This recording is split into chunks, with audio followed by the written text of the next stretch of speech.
இதுக்கப்புறம் இந்த சேலஞ்சை கண்டினியூ பண்ண முடியுமான்னு தெரில. என்ன ஆச்சுன்னு சொல்லி தான் வீடியோ ஃபுல்லாக பாருங்கள். வந்தோடனே வார்ம் பண்ணிட்டு புல்லப்பில் தான் ஸ்டார்ட் பண்ணேன். வழக்கமாக கஷ்டமாக தான் இருக்கும் நமக்கு ஒர்க் அவுட்லாம். ஆனால் இன்றைக்கி பார்த்தீங்கன்னா புல்லப்லாம் ஈஸியாக தான் இருந்துச்சு. ரொம்பலாம் ஸ்ட்ரகிள் இல்லை, கொஞ்சம் ஈஸியாகவே போட்டாச்சு. புல்லப்லாம் முடிச்சுட்டு ரன்னிங் ஸ்டார்ட் பண்ணணும்னு சொல்லிட்டு ரன்னிங்க்கு போயிட்டேன். ரன்னிங் போனது பார்த்தீங்கன்னா நேற்றே சொல்லியிருந்தேன் கால் வலிக்குன்னு சொல்லிட்டு. இன்றைக்கி கொஞ்சம் அதிகமாகிடுச்சு, சுத்தமாக முடியலை. ஒரு 1.5 கிலோமீட்டர் தான் போயிருப்பேன். சரி லாஸ்ட்டாக பார்த்துக்கலாம்னு சொல்லிட்டு ஸ்குவாட்ஸில் இறங்கிட்டேன்.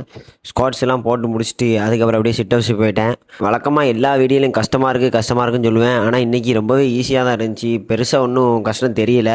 ஆனால் என்ன இந்த புஷ்அப் போடும் போது மட்டும் ஷோல்டரில் பெயின் வந்துருச்சு திடீர்னு. என்ன பெயின் என்ன ஏதுன்னு தெரில, அது மட்டும் கொஞ்சம் பார்க்கணும். பெருசாக இன்ஜுரி ஆன மாதிரி தெரில, சின்னதாக ஒரு மைல்டாக ஒரு பெயின். அதுக்கப்புறம் வீட்டுக்கு காலை பார்க்க கால் வீங்கிருச்சு.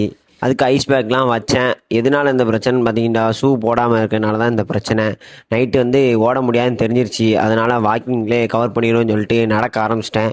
ஓட தான் முடியலை, எப்படியாவது வாக்கிங்காக போய் இந்த சேலஞ்சை முடிச்சிடலாம்னு நினச்சா ஆரம்பித்தேன். 1 கிலோமீட்டர் தான் நடந்திருப்பேன்.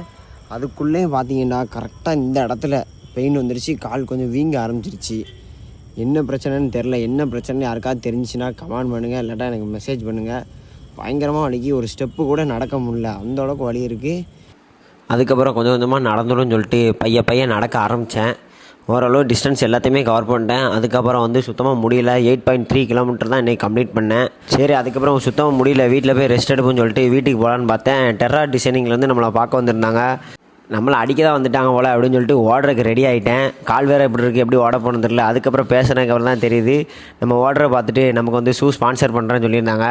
கையோடய அப்படியே கூப்பிட்டு போயிட்டாங்க. அங்கே போயிட்டு பேட்டாவில் போயிட்டு ஷூலாம் பார்த்துக்கிட்டு இருந்தோம்.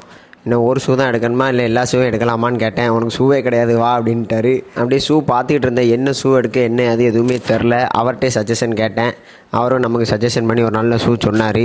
ஆனால் அந்த ஷூ என் சைஸுக்கு இல்லை, அதனால் வேறு ஒரு ஷூ போட்டு ஓடி பார்த்தேன். நல்லா தான் இருந்துச்சு. அதை விட இன்னொரு ஷூ கம்ஃபர்டபுளாக இருந்துச்சுன்னு சொல்லிட்டு எடுத்துகிட்டு அங்கேருந்து வீட்டுக்கு போகிற வழியில் டயட்லாம் ஃபாலோ பண்ணுறியா அப்படின்னு கேட்டார். நம்ம எந்த காலத்தில் டயட்லாம் ஃபாலோ பண்ணோம் அப்படின்னு சொன்னேன். சரி வா சாப்பிட போவோம் அப்படின்னு சொல்லிட்டு கடைக்கு கூப்பிட்டு போயிட்டாப்புல. அங்கே போய்ட்டு ஒரு ஃபுல் அல்ஃபாம் ஆர்டர் பண்ணியிருந்தார். ஆஃப் சாப்பிட்டுட்டு அதுக்கப்புறம் சிக்கன் ரைஸும் ஆர்டர் பண்ணார். அதுவும் சாப்பிட்டேன், சூப்பராக இருந்துச்சு.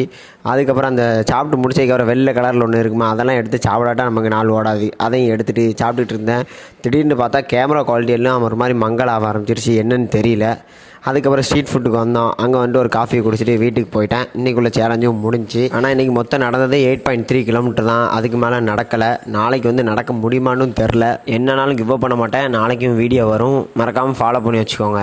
உங்களுக்கு யாருக்காவது pre wedding shoot, post wedding shoot, flex, logo, business card இந்த மாதிரி அடிக்கணும்டா டெரா டிசைனிங் கான்டாக்ட் பண்ணுங்கள். மேலே அந்த கட் அவுட்லேயே நம்பர் இருக்குது, நோட் பண்ணிக்கோங்க.